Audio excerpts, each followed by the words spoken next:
Kisah akan berfokus pada seorang polisi bernama Brent. Ini adalah orangnya, di mana dia merupakan seorang penegak keadilan yang membina para penjahat atau pelaku kriminal dengan cara menghajarnya daripada membuang-buang waktu dengan sebuah kata-kata.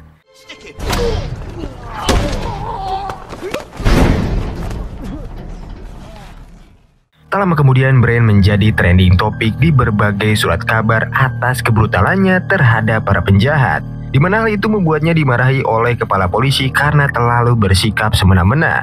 Jelas hal itu akan membuat citra polisi semakin buruk di mata masyarakat. Namun karena dia mempunyai alasan yang jelas dan juga akurat, maka si kepala polisi memintanya agar dirinya tetap low profile sampai masalah tersebut mereda.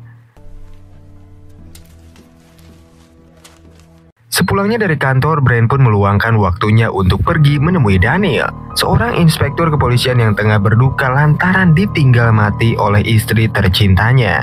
Di sana dia mencoba sekuat tenaga untuk menghibur sahabatnya tersebut, di mana dia tak menyadari bahwa di waktu yang sama terdapat seorang polwan baru saja mati akibat ditembak oleh seseorang misterius dari jarak yang sangat dekat.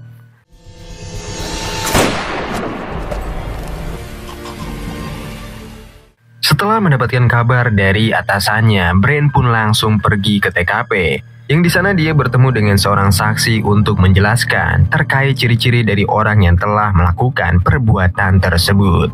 Esok harinya kepala polisi mendatangkan seorang inspektur baru bernama Ness Porter. Ini adalah orangnya, di mana dia merupakan seorang polisi senior yang akan menggantikan Daniel yang masih cuti berkabung setelah ditinggal mati oleh istri tercintanya. Di tempat berbeda, seorang polwan bernama Falls. Ketika dia tengah bersantai di rumah, tiba-tiba datanglah seorang tetangga baik sekaligus teman dekatnya sendiri, di mana maksud dari kedatangannya tersebut untuk meminta bantuan karena dia telah melakukan sebuah kesalahan besar dengan menyiksa seseorang sampai tak bergerak. Okay. Yes, ma'am. Sesampainya di kantor, Falls segera mendatangi Brent untuk meminta bantuan atas kasus sahabatnya, di mana Brent menyuruhnya untuk pergi menemui kenalan lamanya yang bernama Stokes, seorang inspektur detektif yang mungkin bisa membantu untuk menangani masalah tersebut. Thank you. Dia adalah Dunlop, seorang wartawan yang menuliskan berita jelek terhadap Brent. Yang ketika tengah nonton YouTube biru, tiba-tiba dia mendapatkan sebuah panggilan dari seseorang yang mengaku bahwa dirinya mengetahui siapa dalang di balik pembunuhan seorang polwan tempo hari. Yang ketika tengah mengobrol, ia mengaku sebagai Ganjar. Padahal sebenarnya orang itu bernama Barry. Ia pun menghampiri seorang polisi dan membunuhnya saat itu juga.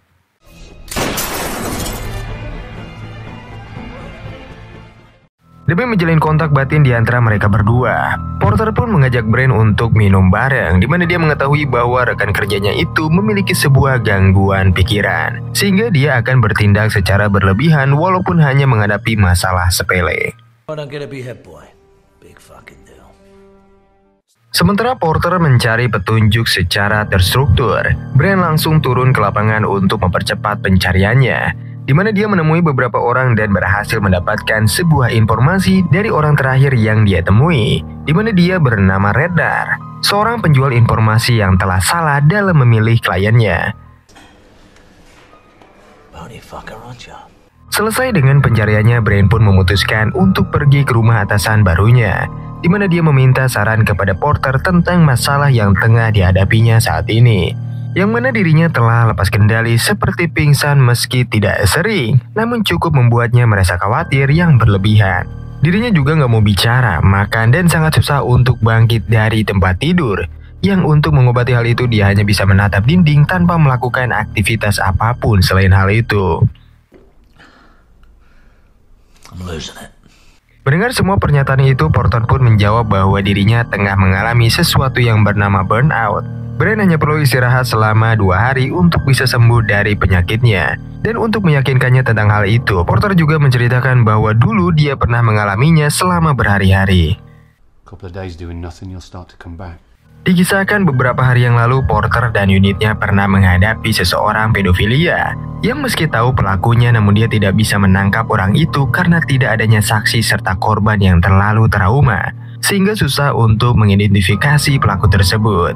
Dari kejadian itu, Porter selalu dihujat oleh anak buahnya dan sering disamaratakan dengan para pedofil, sehingga membuat mentalnya jatuh dan tidak bisa lagi menghadapi dunia luar. Namun karena dirinya sudah lelah dengan hal itu, dia memutuskan untuk bertindak di luar aturan, yang mana dirinya pergi ke rumah si pelaku dan langsung menghajar kemaluannya dengan tongkat baseball sampai pecah. Esok harinya, Brain memberitahu Porter bahwa sebenarnya dia sudah mengetahui siapa dalang dali pembunuhan para polisi, yang mana dia merupakan seorang psikopat, selalu bersiul ketika bekerja dan muncul di sebuah gym kemarin siang. Tak menunggu waktu lama, akhirnya mereka berdua pergi menemui Barry untuk melihat apa saja yang bisa mereka temukan di rumahnya. Meski sudah mengetahui bahwa Barry adalah pelakunya, namun tetap saja mereka tidak bisa langsung menangkap tanpa mendapatkan barang bukti yang bisa memberatkannya sebagai seorang pelaku.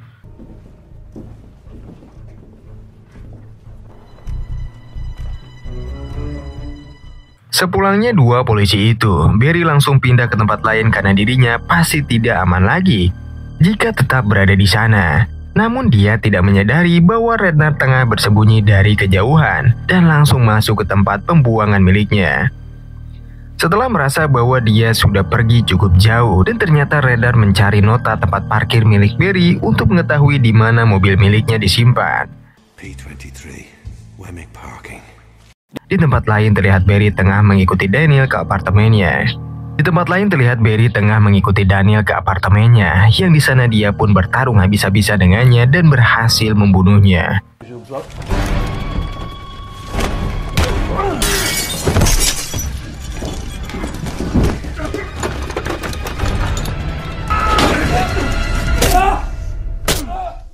Sebelum pergi, Barry membakar apartemen itu serta membawa sedikit jarahan yang akan disimpan di dalam mobilnya yang rusak.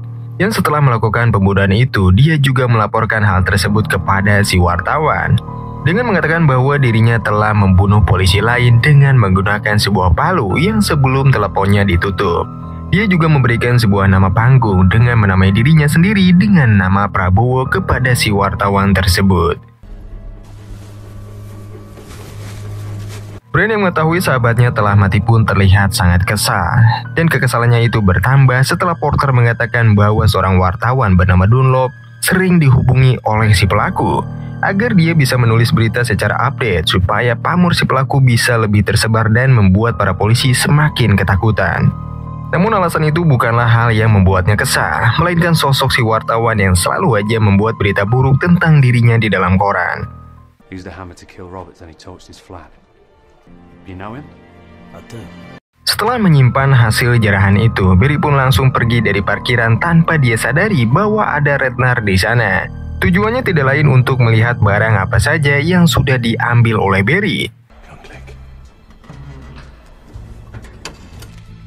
Bang bang. Setelah Rednar mengetahui lokasi dan barang yang disimpan oleh Barry, dia lantas menghubungi Dunlop dan menawarkan sebuah kerjasama, di mana dia akan memberikan barang bukti dan juga nama pelaku dengan imbalan cash sebesar 50.000 pound sterling. Sementara itu, Foles yang sangat ingin menyelamatkan tetangganya yang masih bocil itu pun lantas pergi menemui Stokes, di mana dia meminta bantuan darinya untuk mengubur kasus yang telah dibuat oleh si bocil. Yang tanpa pikir panjang dia pun bersedia membantunya dengan satu syarat, bahwa Foles harus menemaninya minum nanti malam. Sedangkan di parkiran terlihat Leonard bersama Dunlop yang tengah melihat barang bukti. Mereka tidak menyadari bahwa pemiliknya juga berada di sana untuk merencanakan pembunuhan selanjutnya. Barry langsung menghampiri Rednar dan membunuhnya setelah dia selesai melakukan transaksi dengan si wartawan tadi.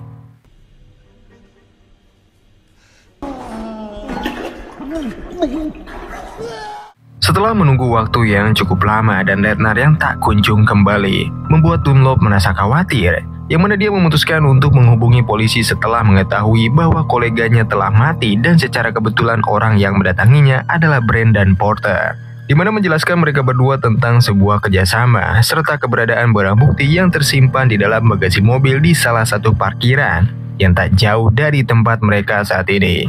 Okay, it's a black Jaguar, Bay 23. Sesampainya di parkiran, mereka berdua pun membuka bagasi mobil tersebut yang sayangnya tidak ada satupun barang di sana. Selain kantong kresek yang cukup besar bekas Barry menyimpan hasil jarahannya. Namun karena tidak ingin kehilangan jejak, mereka pun meminta rekaman CCTV pada petugas parkir, di mana mereka kembali kecewa karena memori CCTV tersebut sudah penuh dan akan diperbaiki minggu depan. Di tempat lain terlihat Falls yang cukup bahagia karena akan berkencan dengan orang tampan. Namun harus dikecewakan setelah malam itu Stock tidak mencumbunya seperti yang diharapkan dan diidam-idamkan. Tomorrow. I'll call you tomorrow. Oh, fuck off. Brand yang masih sibuk mencari informasi terkait motif pembunuhan yang dilakukan oleh Barry pun akhirnya mendapatkan sebuah titik terang, di mana dia berhasil melihat daftar polisi yang telah menangkapnya saat ini. Dan benar saja, 3 polisi yang dia bunuh merupakan orang yang pernah menangkapnya beberapa tahun yang lalu. Dan Brand dibuat terkejut ketika mengetahui bahwa target yang diincar selanjutnya adalah Falls. Yang sebelum pembunuhan itu terjadi, dia pun langsung pergi ke rumahnya dengan harapan bahwa dia masih baik-baik saja. Falls yang masih kuku lutut terhadap Stock pun tidak menyadari bahwa ada seseorang yang hendak menyerangnya dari belakang, di mana dia sangat beruntung karena si bocil datang tepat waktu dan berhasil menyelamatkan nyawanya, meski dia sendiri harus mati di tangan si pembunuh tersebut.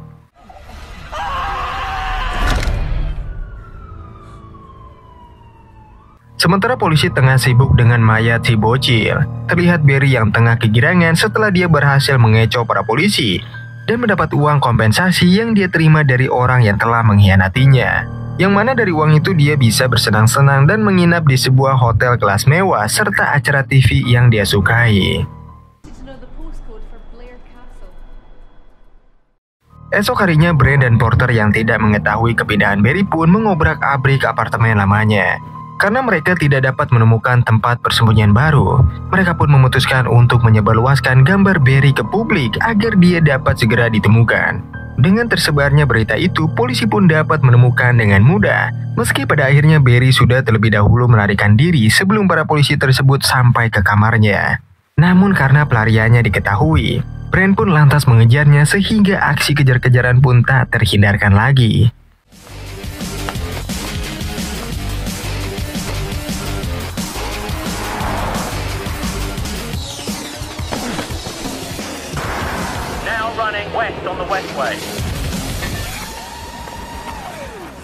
Pada pengejaran itu terbagi 2 kubu antara Brand dan Porter, di mana Brand mengejar sendirian agar bisa menghajarnya sampai mampus, sedangkan Porter mengejar dari sisi yang lain dengan harapan pihaknya bisa menangkap mereka berdua sebelum hal merepotkan terjadi.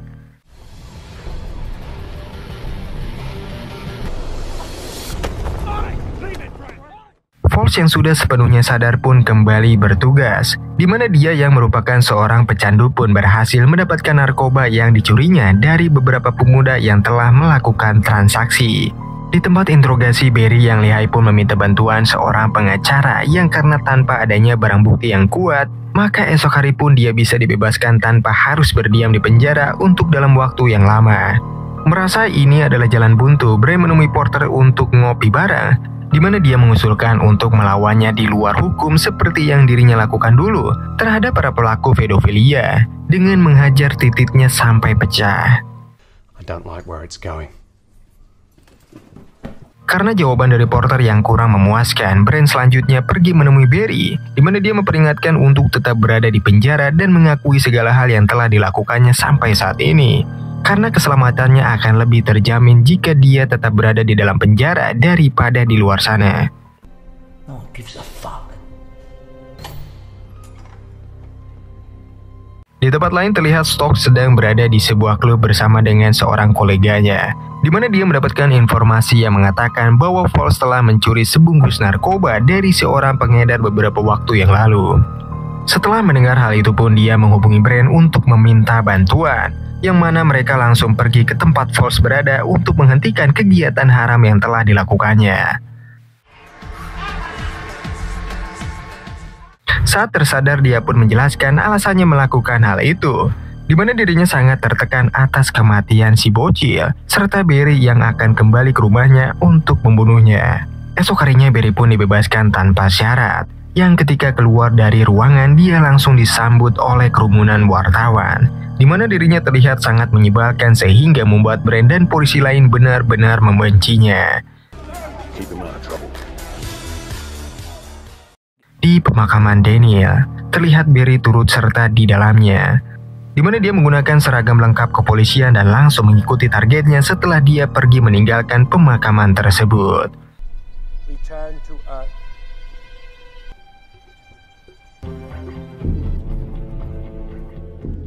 Di sore harinya Barry berhasil mengikuti Bran ke atas atap sebuah parkiran yang ketika dia hendak menembak, tiba-tiba